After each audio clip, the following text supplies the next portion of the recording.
হযরত বেলালকে জিজ্ঞাসা করা হলো, ও বাবা বেলাল, কেন আযান দাও না? হযরত বেলাল রাদিয়াল্লাহু আনহু হুজুর আমার বলেছিলেন, ইয়া রাসূলুল্লাহ, ইয়া হাবিবাল্লাহ, আমি যখনই আযান দিয়েছিলাম এই কাবামুখী কিবলামুখী হয়ে মিনায় আযান দিয়েছিলাম, কাবামুখী হয়ে মুজদালিফায় আযান দিয়েছিলাম, কাবামুখী হয়ে বসরায় আযান দিয়েছিলাম, এই কাবামুখী হয়ে যখনই যেখানে যে মাকাম ও যে মঞ্জিলে আমি বেলাল আযান দিয়েছিলাম, এই কাবামুখী হয়ে আমি আজ কাবা সাদে দণ্ডায়মান, আমি কোন মুখে আযান দেব নিজেকে সিদ্ধান্ত নিতে পারি না। নবী আমার মুস্কে আসলেন, ওই সময় বললেন, ও বাবা বেলাল, আমি রাসূলুল্লাহ সাল্লাল্লাহু আলাইহি ওয়াসাল্লাম আমি আজ জানিয়ে দিলাম, আমার আল্লাহ পাক तमाम পৃথিবীবাসীর জন্য এই কাবা বাইতুল্লাহকে কিবলা বানিয়েছে। আজ এই কাবা বাইতুল্লাহ সাদে, ও বাবা বেলাল তুমি দণ্ডায়মান, এই কাবা বাইতুল্লাহর কিবলা আছে, এই কাবা বাইতুল্লাহর কিবলা অন্য কেউ নয়, এই কাবা বাইতুল্লাহর কিবলা আল্লাহ পাক আমি রাসূলুল্লাহ সাল্লাল্লাহু আলাইহি ওয়াসাল্লাম আমার আল্লাহ আমাকে মুকররর করেছে।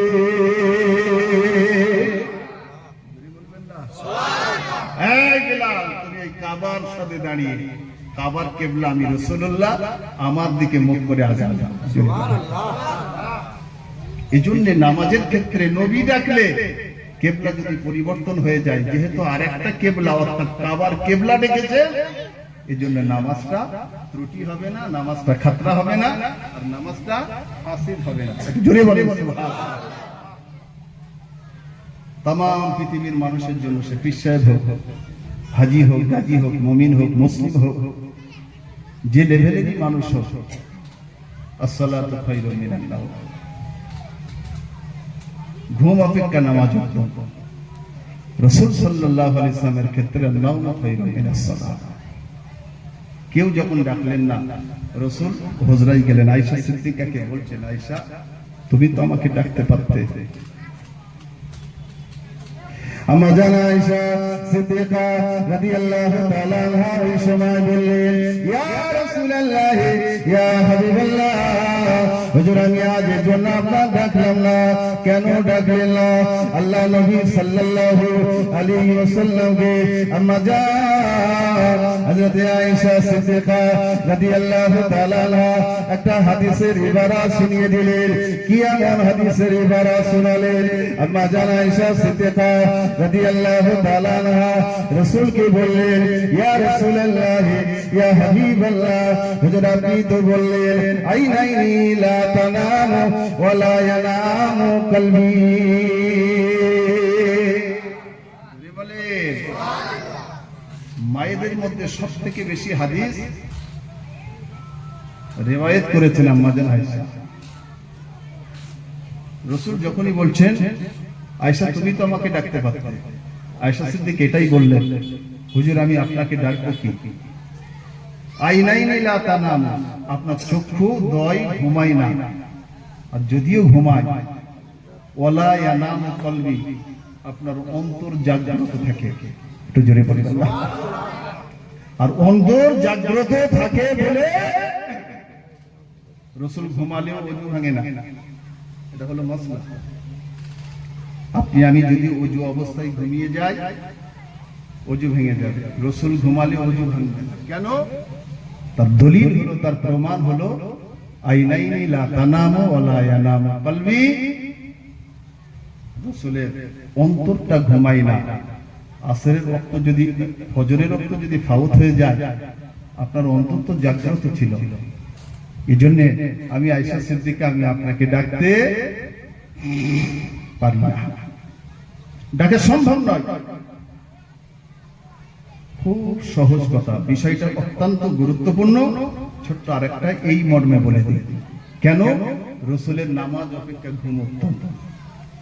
কেন নামাজ অপেক্ষা রাসূলের ঘুম উত্তম? অনেক ক্ষেত্রে নবী সাল্লাল্লাহু তাআলা আলাইহি ওয়াসাল্লাম তাদের কাছে ওহী নাযিল হয় ঘুমন্ত অবস্থায়। জোরে বলে সুবহানাল্লাহ। আয়েশা সিদ্দিকা রাদিয়াল্লাহু তাআলা আনহা উক্তি বা বক্তব্য, ইয়া রাসূলুল্লাহ ইয়া হাবিবাল্লাহ হুজুর বেয়াদবি মাফ করুন যদি আপনি ঘুমিয়ে যান ওই অবস্থায় আপনার ডাকা যায় না যদি আপনি ঘুমিয়ে যান ওই অবস্থায় আপনাকে ডাকতে পারি না কেন ও জানেরা আম্মা জান হযরত আয়েশা সিদ্দিকা রাদিয়াল্লাহু তাআলা আনহা আম্মা জি বলছেন আপনি যখন ঘুমিয়ে থাকেন ঘুমান্ত অবস্থায় যদি স্বপ্ন হয় ওটাও শরীয়তের বিধান শুধু তাই নয় অনেক ক্ষেত্রে অনেক সময় ঘুমিয়ে থাকলেও আল্লাহর তরফ থেকে ওহী নাযিল হয় ওহী নাযিল হলে পরে এটাও শরীয়তের একটা বিধান ইয়া রাসূলুল্লাহ ইয়া হাবিবাল্লাহ সেটা ওয়াক্তে সালাত হোক নামাজের সময় হোক আর নামাজের বাইরে হোক আপনি যখন ঘুমিয়ে থাকবেন ওই অবস্থায় যদি ওহী নাযিল হয় ইন কেস আপনাকে যদি ডাকা হয় জাগিয়ে তোলা হয় আপনার ঘুমটা ভাঙিয়ে দেওয়া হয়ে যায় তাহলে ওহীটা বন্ধ হয়ে যাবে শরীয়তের বিধানটা মাফুফ হয়ে যাবে এজন্য আপনি ঘুমিয়ে থাকলেও আমি আয়েশা সিদ্দিকা রাদিয়াল্লাহু তাআলা আনহা আমার অভিমত হলো এটা যে আপনার ডাকা যাবে না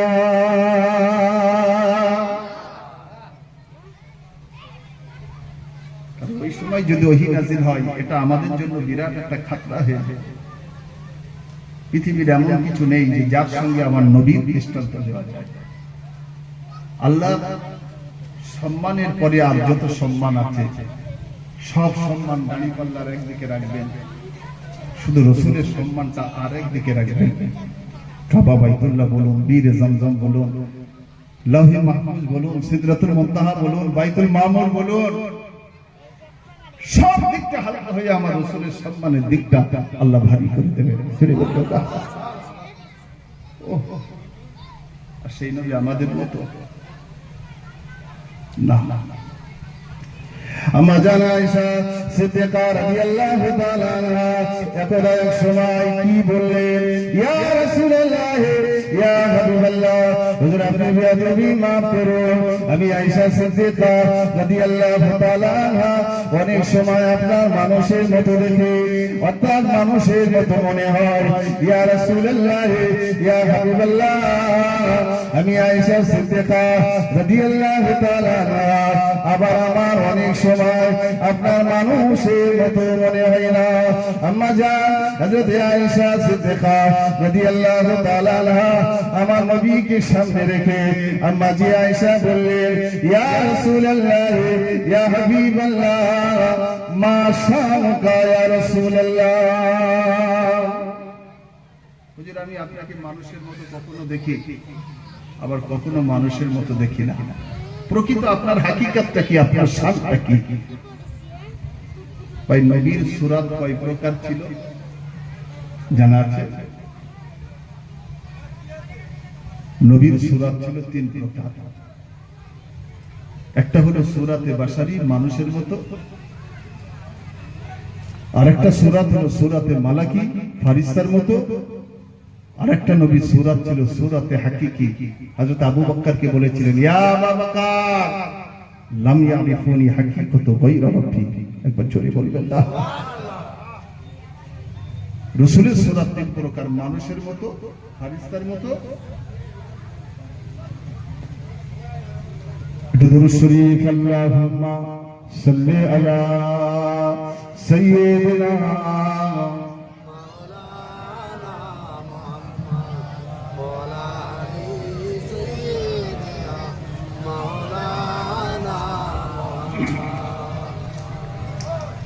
इरशाद किबरियाए एलान मुस्तफा व तुइज़्ज़ु मन तशा व तुज़िल्लु मन तशा अल्लाहुम्मा सल्लि अला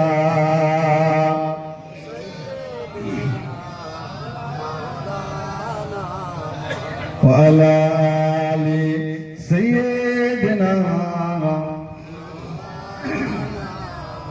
প্যারে হাজিরান মজলিস আয়েশা সিদ্দিকা বলছেন কখনো আপনার মানুষের মতো মনে হয় কখনো মানুষের মতো না মানুষের মতো গঠন আপনার দুটো হাত দুটো পা দুটো চোখ মানুষ যেভাবে হাঁটে আপনিও সেভাবে হাঁটেন মানুষের ছায়া হয় আপনার ছায়া হয় না মানুষের পেশাব পায়খানা না পাক, আপনার পেশাব পায়খানা পাক, মানুষের নির্গত খুন এটা হলো নাপাক, আপনার নির্গত খুন মোবারক এটাও পাক। একটু জোরে বলুন সুবহানাল্লাহ। শুধু তাই নয়, ইয়া রাসূলুল্লাহ, আপনার লাভ দাহান থুতু মোবারকের বিনিময় সাপের বিষটা আল্লাহ পাক মুহূর্তের মধ্যে পানি করে দেন। আপনি যখন রাস্তা দিয়ে হেঁটে হেঁটে যান, আসমানে মেঘেরা আপনাকে খিদমত করে, ছায়া করে। আপনি যখন অন্ধকার ঘরে, আমি আয়েশা সিদ্দিকা আমার রুমে প্রবিষ্ট হই, আপনি আসা মাত্রই আমার ঘরটা আলোয় আলোকিত হয়ে যায়। জোরে বলুন সুবহানাল্লাহ।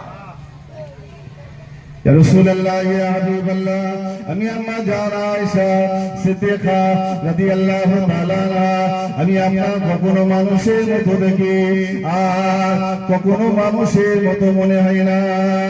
ইয়া রাসূলুল্লাহ, ইয়া হাবিবাল্লাহ, হুজুর সত্যি করে একবার বলুন আপনার শানটা কি, আপনার মর্তবাটা কি?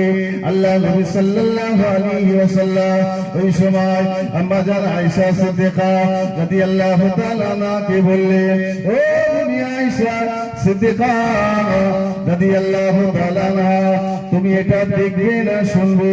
তুমি দেখতে চাও না শুনতে চাও?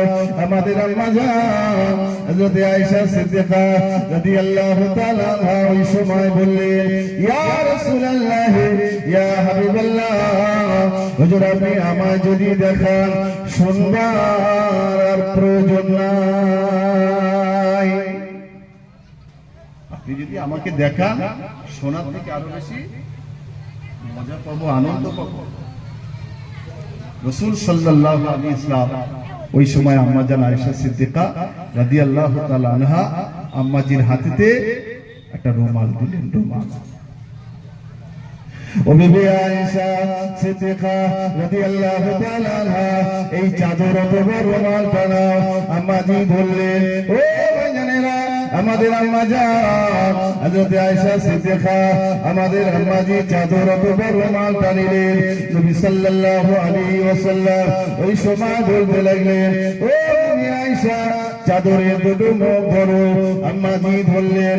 আল্লাহ নবী আবারও বলতে লাগলেন, ও বিবি আয়েশা সিদ্দিকা রাদিয়াল্লাহু তাআলা আনহা, এবারে চাদরের দুটো মুখ ধরে আমার মাথাটা ওভার করে এই চাদরটা আমার পিঠেতে ঠেকিয়ে দাও। আম্মাজি তাই করলেন। আবারও নবী সাল্লাল্লাহু আলাইহি ওয়াসাল্লাম বললেন, ও বিবি আয়েশা সিদ্দিকা রাদিয়াল্লাহু তাআলা আনহা, এবারে চাদরের মুখ দুটি ধরে টানো। আচ্ছা বাপ, রাসূলের পিঠেতে চাদর, আম্মাজি আয়েশা যদি চাদরের মুখ দুটি ধরে টানেন, হুজুরের জিসম দেহ মোবারক আম্মা জান আয়েশা সিদ্দিকার কাছাকাছি আসবে। এটাই তো বাস্তব।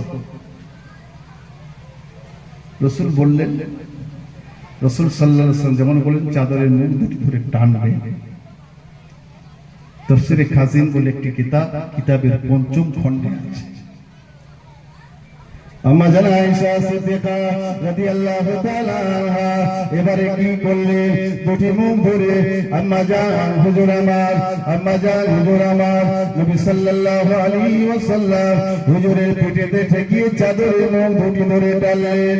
ও ভাইজানেরা, ও আমার বাপজানেরা, মুরব্বিরা, আম্মা জান আয়েশা সিদ্দিকা রাদিয়াল্লাহু তাআলা আনহা চাদরের দুটি মুখ ধরে টানবার সঙ্গে সঙ্গে দেখা গেল আল্লাহ নবী সাল্লাল্লাহু আলাইহি ওয়াসাল্লাম হুজুরের জিসম মোবারক, হুজুরের দেহ মোবারকটা দুটো ভাগে ভাগ হয়ে যায়। আল্লাহ নবী জিসম মোবারকটা দুটি খণ্ডে দুটি আলাদা হয়ে যায়। আম্মা জান আয়েশা সিদ্দিকা রাদিয়াল্লাহু তাআলা আনহা বড় আশ্চর্যান্বিত হয়ে যায়, তাজ্জুবা হয়ে যায়।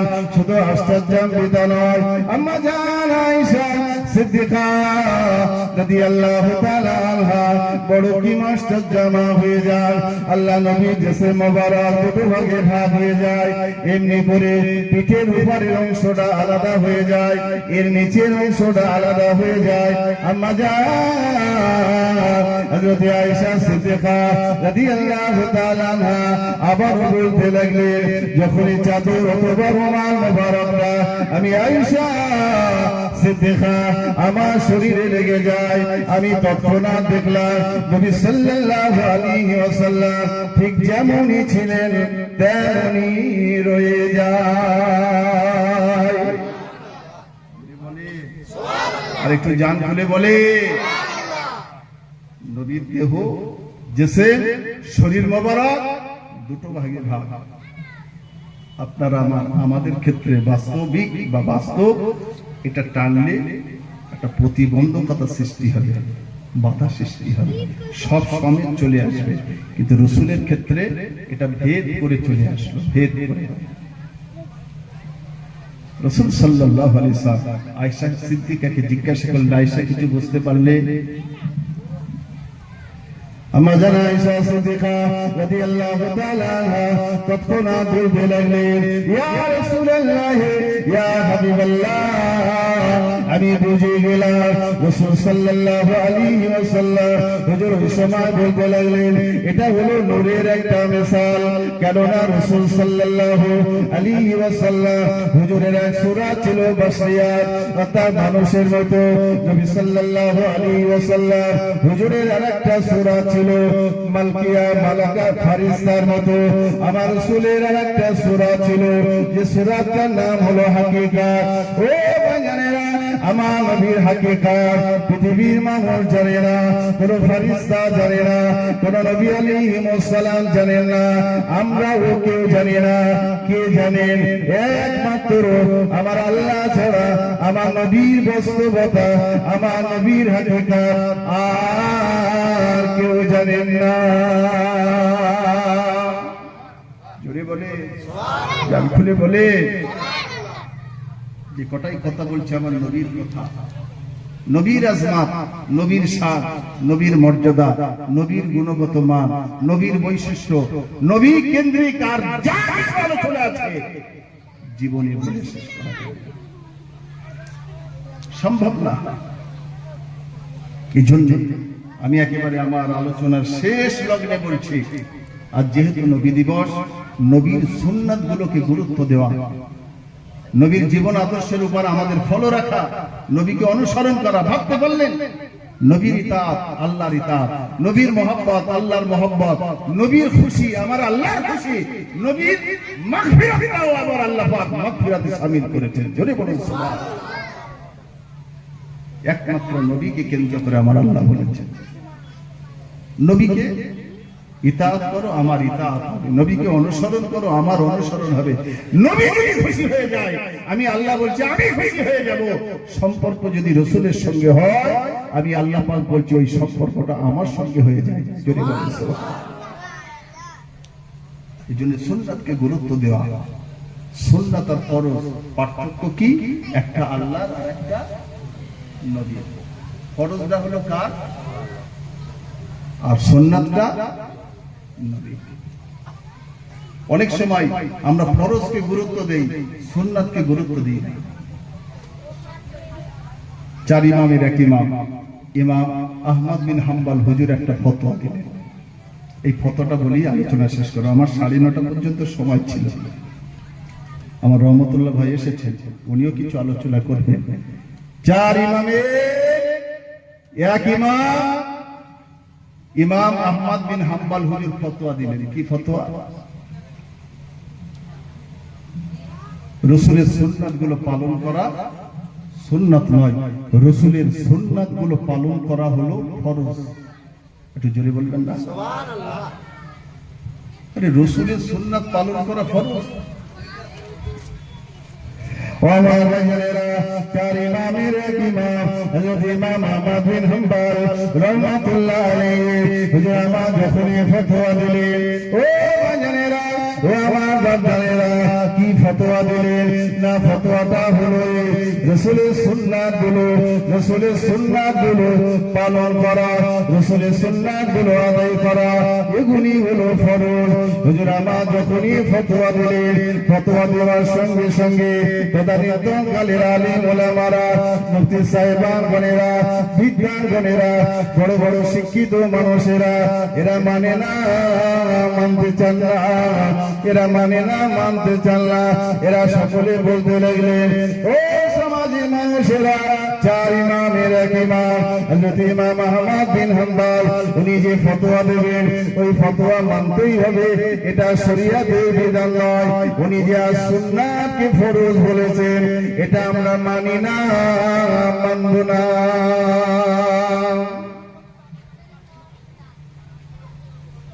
প্রতিবাদের ঝড় উঠল, সকলে ইমাম আহমদ বিন হাম্বল হুজুরের এগেইনস্টে গেল। তাতে আলেম ছিল, হাফেজ ছিল, ফুকাহা ছিল। ইমাম আহমদ বিন হাম্বল যে ফতোয়াটা দিয়েছেন এই ফতোয়াটা খুব সহি। এখন এই মর্মে আরেকটা ছোট্ট কথা বলে নি, ফতোয়া যদি ভুল হয়ে যায়, হারামকে কেউ হালাল বলেন আর হালালকে কেউ যদি হারাম বলেন, ঈমান বরবাদ হয়। ইমাম আহমদ বিন হাম্বল রাসূলের সুন্নাতকে ফরজ বলে, এই যে টুপিটা মাথায় দিলাম এটা সুন্নাত। আমি মনিরুল ইসলাম আমি যদি বলি এটা ফরজ, অসম্ভব। ফরজ হলো আল্লাহর হুকুম, নবীর হুকুম হলো সুন্নাত। নবীকে আল্লাহর আসনে বসাতে চাইছেন, আস্তাগফিরুল্লাহ, নাউযুবিল্লাহ। চার ইমামের এক ইমাম হযরত ইমাম আহমদ বিন হাম্বল রাহমাতুল্লাহ আলাইহি হুজুর আবারও ফতোয়া দিলেন, হুজুর আবারও ফতোয়া দিলেন। ও জানেরা, চার ইমামের এক ইমাম হুজুর বললেন রাসূলের সুন্নাতগুলো পালন করা এটা সুন্নাত নয়, আমার রাসূলের সুন্নাতগুলো পালন করা এটা হলো ফরজ। জোরে বলুন সুবহানাল্লাহ, আরো জোরে বলুন সুবহানাল্লাহ। ও জানেরা, ও আমার বাপজিরা, তরুণেরা, কিতাবে লেখা আছে হযরত ইমাম আহমদ বিন হাম্বল হুজুর যখন এই ফতোয়া দিলেন, আলেম ওলামা মুফতি সাহেবানেরা এদের তরফ থেকে একটা আওয়াজ, ইমাম আহমদকে মানি না, ইমাম আহমদকে মানছি না, ইমাম আহমদের ফতোয়া মানি না।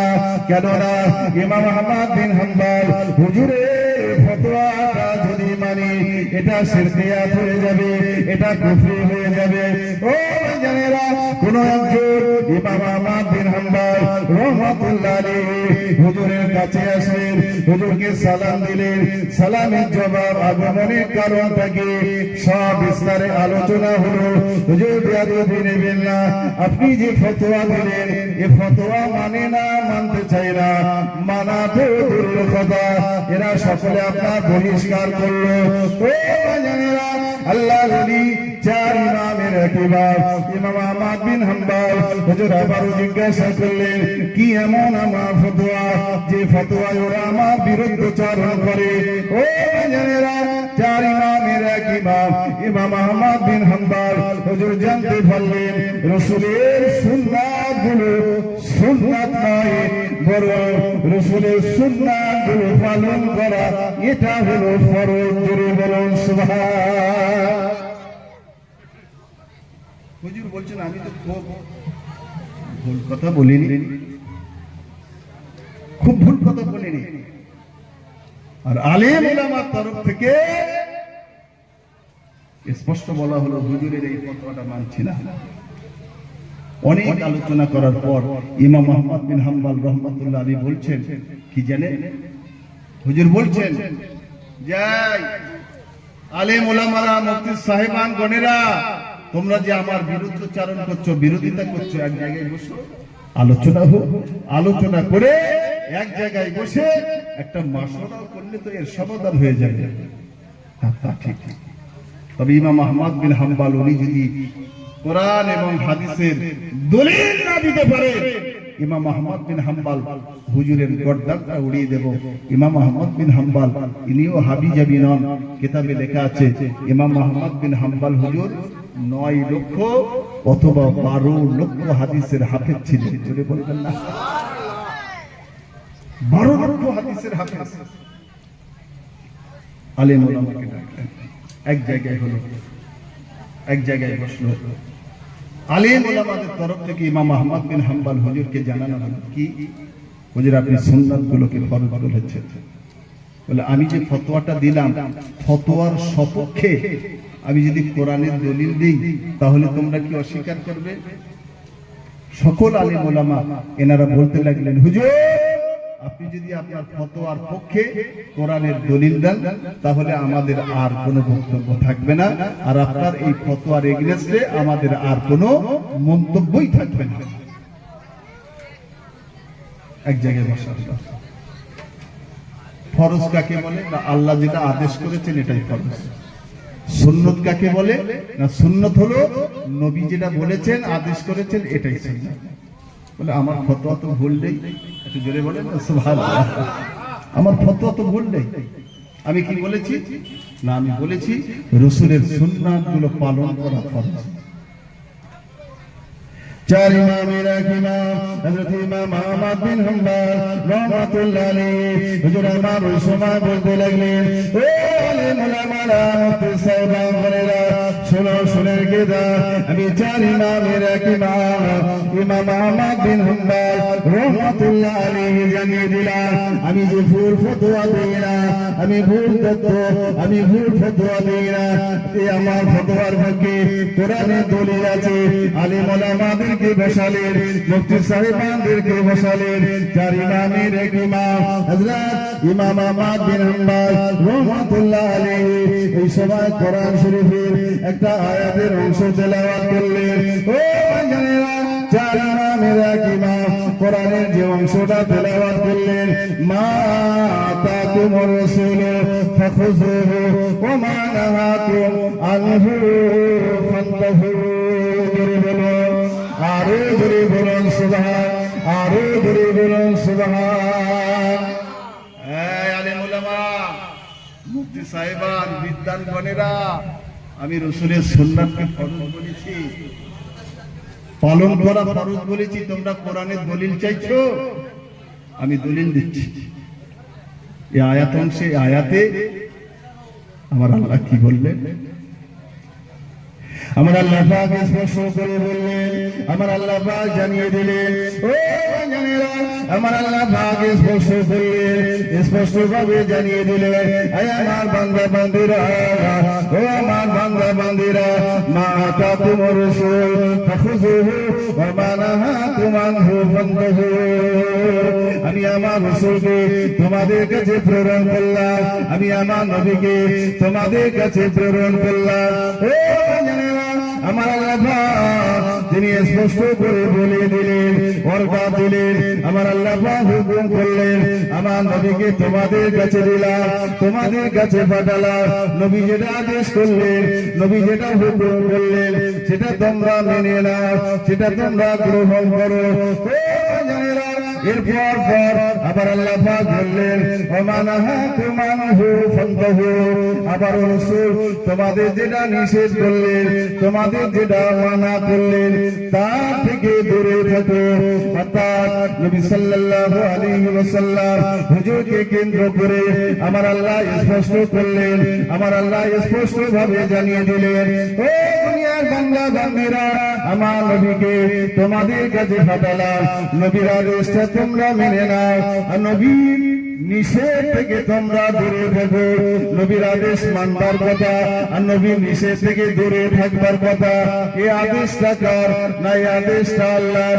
ও জানেরা, চার ইমামের এক ইমাম, ইমাম আহমদ বিন হাম্বল রাহমাতুল্লাহ আলাইহি হুজুর আমার ফতোয়ার পক্ষে দলিল হিসাবে এই আয়াতটাই উত্থাপন করলেন। জোরে বলুন সুবহান, আরো জোরে বলুন সুবহান।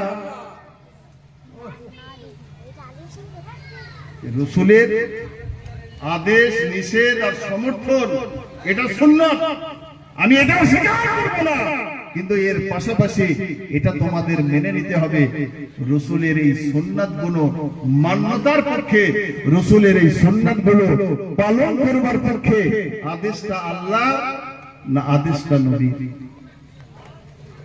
আদেশ যদি নবীর হয় সুন্নাত তবকাই ফেলো, আর আদেশ যদি আল্লাহর হয় তাহলে ফরজে ফেলো। না, নবীর যাবতীয় সুন্নাতগুলো পালন করবার পক্ষে আদেশটা হলো আল্লাহ। ইমাম আহমদ বিন হাম্বল হুজুর বলছেন, তাহলে রাসূলের সুন্নাতগুলো পালনের পক্ষে আদেশ যদি আল্লাহর হয়, তাহলে সুন্নাতগুলো পালন করা এটা ফরজ বলাই কি আমার বিরাট ভুল হয়ে গেছে? মাশাআল্লাহ, আসুন আসুন ভাই আসুন, ভাইজান চার ইমামের এক ইমাম ইমাম আহমদ বিন হাম্বল রাহমাতুল্লাহ আলাইহি শুধু এই একটা দলিল নয়, আরো 11টা দলিল দিয়ে ওই সমস্ত আলেম উলামাদের, ওই সমস্ত মুফতিদেরকে বলেছিলেন, এই মুফতি সাহেবান বলেরা শোনো, আমি রাসূলের সুন্নাতগুলো পালন করা ফরজ তুল্য, আর ফরজ বলে আখ্যা দেওয়ার পিছনে যে মূল মাতলাব, মূল কারণ সুন্নাতগুলো পালন করার পক্ষে আর নবীকে মেনে নেওয়ার পক্ষে। যখন আল্লাহর আদেশ বিদ্যমান, এই আল্লাহর আদেশ বিদ্যমান থাকায় আমি ইমাম আহমদ বিন হাম্বল ফরজ বলে আখ্যা দিলাম। জোরে বলো সুবহানাল্লাহ, যার বলে বলো বিশ্বনবী দিবস, বিশ্বনবী দিবস নারী দেখবে। আমার রহমত ভাই বলেন জিন্দাবাদ, আমার রহমত ভাই বলেন জিন্দাবাদ, নারী দেখবে। ছোটবেলা থেকে খাতি, আমার রহমত ভাইয়ের সঙ্গে ছোটবেলা থেকে খাতি, মাঝে অনেকদিন দেখা হয়নি। ভাইয়ের হায়াত আল্লাহ দারাজ করেন, সকলে বলি আল্লাহ আমিন। একটু জান খুলে বলেন আল্লাহ আমিন। নিশ্চিতভাবে আমরা খুশি, খুশিতে বাগবাগ। আপনাদের খিদমতে একেবারে হৃদয় ভরা কণ্ঠ, সুললিত কণ্ঠ, হৃদয় গ্রাহী কণ্ঠ, সুস্পষ্ট ভাষায় তিনি আমাদের খিদমতে আলোকপাত করবেন। আশেপাশে যারা আছেন আমাদের এই মাহফিলের মেহমান হয়ে যান। আমি অযোগ্য যা কিছু বললাম, নবী পাক সাল্লাল্লাহু আলাইহি ওয়াসাল্লাম কেন্দ্রিক এক কথায়। নবী সাল্লাল্লাহু আলাইহি ওয়াসাল্লাম বলেন, লাস্তু কাহাদিন মিনকুম লাইসা কাহাদিন মিনকুম। পৃথিবীর মাঝে এমন কিছু নেই, কোন বস্তু নেই, কোন দৃষ্টান্ত নেই যে আমার রাসূলকে বোঝানো সম্ভব। সেই রাসূলের ইত্তেবা, সেই রাসূলের ইক্তেদা, সেই রাসূলের অনুসরণ, সেই রাসূলের পাইরেবি পরিস্থিতি করে আমাদের জীবন আত্মনিয়োগ করবার তৌফিক আল্লাহ ইনায়েত করেন। সকলে বলি আল্লাহুম্মা আমিন। জান খুলে বলুন আল্লাহুম্মা আমিন। একটু দরুদ শরীফ। আল্লাহ